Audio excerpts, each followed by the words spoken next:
Welcome back again, and we are on episode number 3, my third set of these beautiful little coffee mugs, latte mugs, hot cocoa mugs, whatever they are, right? These beautiful little things. And for set number 3, I've decided that these ones are going to give real coffee vibes, and we are going to go with browns. So first things first, I'm going to go ahead and get these ones painted that beautiful dark brown. For this one, I've chosen a chocolate sprinkle. As you can tell, most of the backgrounds for these are going to be in this apple barrel, just because I have a nice selection of apple barrel and I hardly ever get to use it because unfortunately, no, it's not as quality as the Decor Americana for the dots, but you know what? For these backgrounds, it's perfect. So I'm going to get on that.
Now I've got my brown laid down, and the next thing is I'm going to go ahead and put in a little bit of a grid and decide which pattern I want to use on these. I'm actually going to start on this tomorrow. I've already done quite a bit this evening outside of these two here. So I'm going to catch you here in a little bit. I'll be back in 24 hours. You won't even notice. It'll be a blink of an eye, but I'll be right back. While I was gone, I actually made sure that the backside was painted, both with the brown and the white on both of these. And then, as you can see, I laid out a grid here. Now, on top of my Lazy Susan, I've just got a little bit of wax paper, and that's what I use to lay things on when I'm painting them in the background. But I've decided to leave this on because otherwise, unfortunately, this just kind of blends right into the background. It's kind of hard to see. So I left that on there. Now I decided I'm gonna go for nice brown colors on this. And I've got a pattern in mind, one that I've not done before, but that I wanted to try. But let's see. For browns, I've got the honey brown, and then I've got buttermilk, and I'll probably be adding in some white. And then I do have an apple barrel, the warm buff. Like I said, for whatever reason, I ended up with the most selection of brown paint in the apple barrel. I don't like wasting things, even though that's not a fantastic paint. I don't just want to get rid of it. So let me get these other ones on my palette. That was a little bit too much honey brown, but it kind of just wanted to come out. And I'm actually using speaking of white, I'm actually using two different whites. So this that I'm making the dots is the decor, but everything that I've painted in the background is the Craft Smart, because this one is really, really, I don't want to say watery, but it's very thin. You can hear it. And I use this one a lot when I want to whitewash something. It's perfect for that. It has worked really, really great for the pots that I've done, the terracotta. So now this apple barrel one, okay, you can see already I'm squeezing pretty hard and it's kind of, all right, there we go. Okay, I'm going to show you this and I'll show you the little trick in case anyone else out there is using this. Because I bought a lot of this paint, when I was first starting out, and it's cheap, right? When I first started buying it, it was just kind of after COVID, and I was getting these bottles for like 50 cents. I think it was like 59 cents or something like that at Walmart. So really, really nice. But okay, so if I stir this, you can already kind of see there's this like clump in the middle, right? It's like this little clumpy mess and it's kind of stringy. Normally I would just go ahead and throw this away, but back then I wanted something to save it with. Now I'm just going to use a fluid medium. I'm going to put a couple dots in here. It doesn't necessarily matter exactly what it is. It doesn't have to be gloss medium. Get this mixed in. You could see that the lump in the middle has broken up. And then see.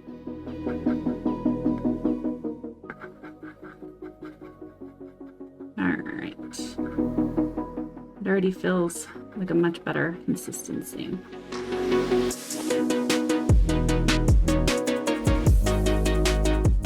Now that is a nice usable paint. I just want to make sure that I don't have any bubbles in there. And we're good to go. Like I said, I do have a design in mind today, which is a little bit out of the ordinary, I guess. I hardly ever do anything with an actual pattern in mind, but I did today. Here are my colors. Kind of scoot this over a little. All right, so now here's my 8.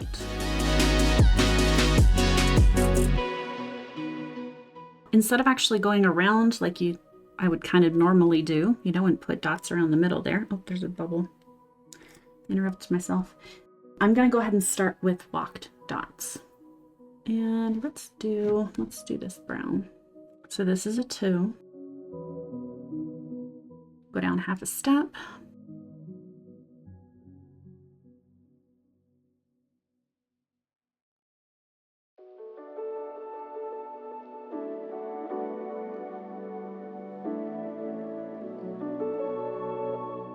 I'm gonna go up to a 3,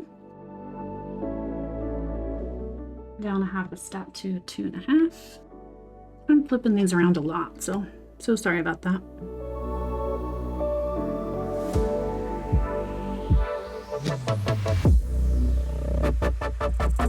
I want to make sure that the last ones down there actually look like full dot. They kind of ran out. I'm going to use 2 tools for this because I think once you get above a 3, your walked dots don't look as nice, in my opinion.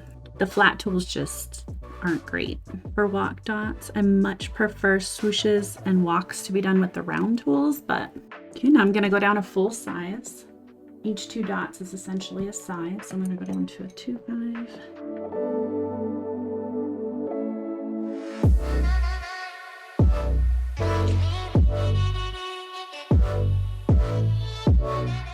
For this one, let's see. I probably want to do, because I want to get some swooshes in here. I like my double tool method of dragging them, but I just need something a little bigger. Oh, you know what? I do. I keep forgetting. There is actually 4 and a 2 round tools. Look at that. From the Happy Dotting Company. I hardly ever use these. I keep forgetting about them. But the only thing is it's only a 2 and a 4. So, limited options, 2 and a 4. But a 4 might be fantastic here. Let me go ahead and try that. What I want to do though, let's get, this was a 4.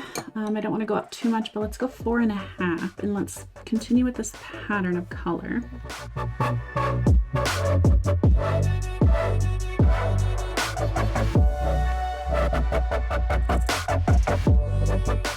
Take a look here. The only reason I'm a little bit kind of hesitating and like around here is because I do want the dot to go all the way around, and I don't think this is going to make it. That was a 4, a 3.5. Let's go a 3. And then I will put the swoosh in under it.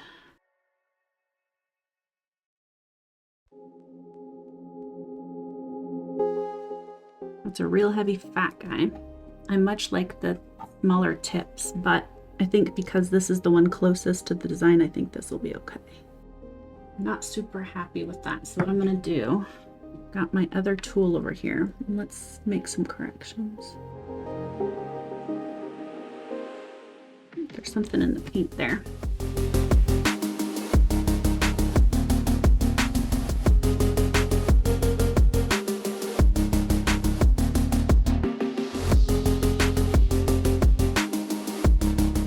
Yeah, not super happy with the tool. Could just be me not using it, not being super comfortable. There, I've got the shape in a better state. Fill that in a bit more.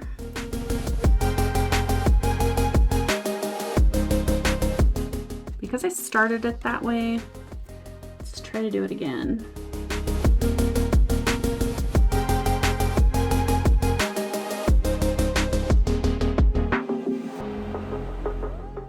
The next one, so that's a 4.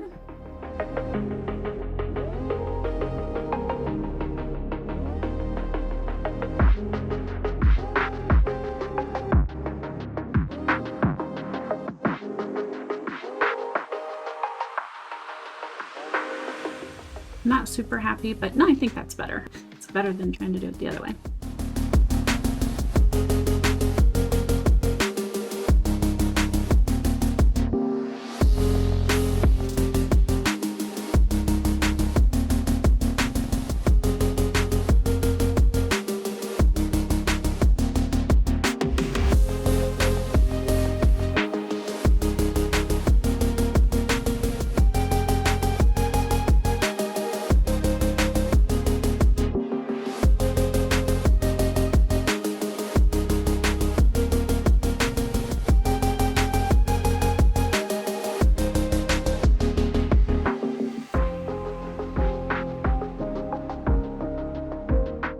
One more. That's a 2, and this is where I'm going to bring in the white.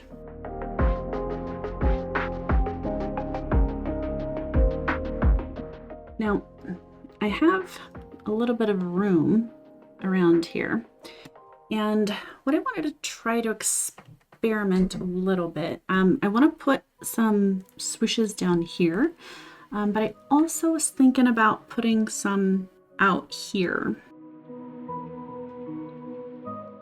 and kind of letting them, you know, point out this way. I'm not so sure if I like the idea or not. Let's go ahead and do what I had planned down here at least.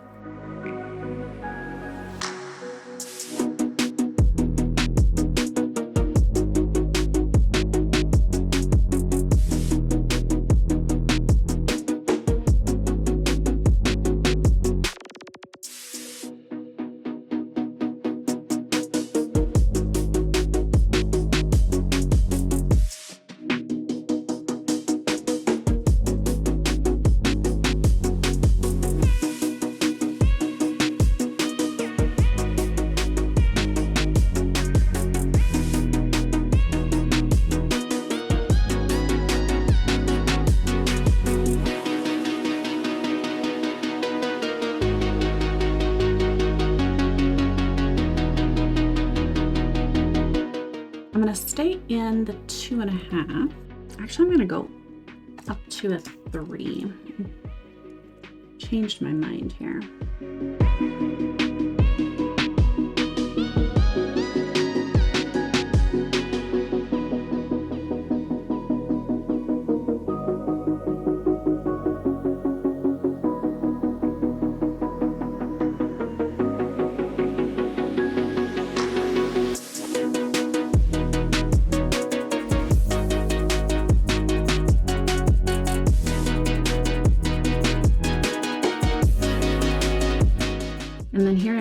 to a 4.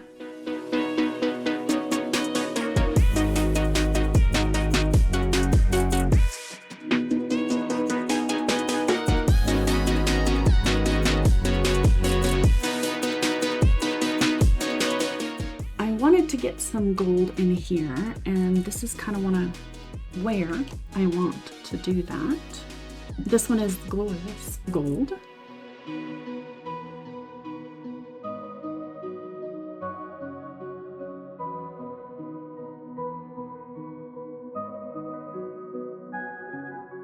Now the bottom of this middle dot is going to be dry enough to where I can get the top dot put in.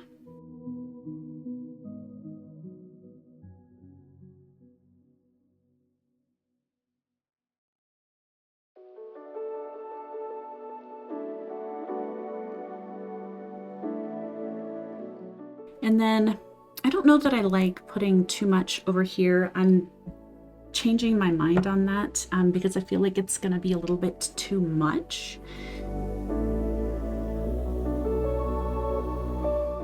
I'm going to just put a crown on the top of these.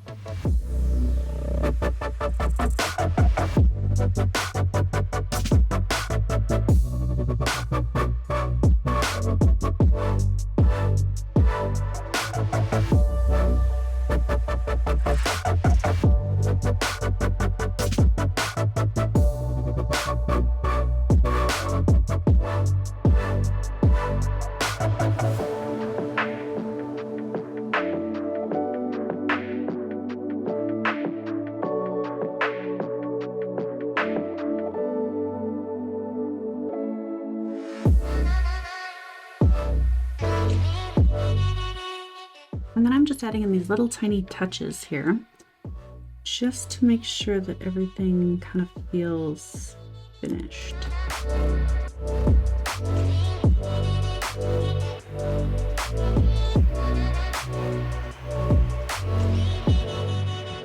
It's all these little tiny details that I feel like makes it feel finished.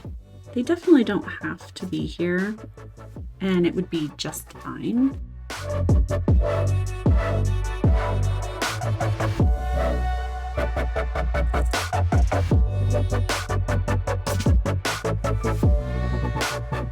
We've got another set done. Thank you so much for joining me for this one. Again, if you've made it this far, make sure that you are subscribed and hit the like button. It certainly does help me out. We'll see you next time. Take care.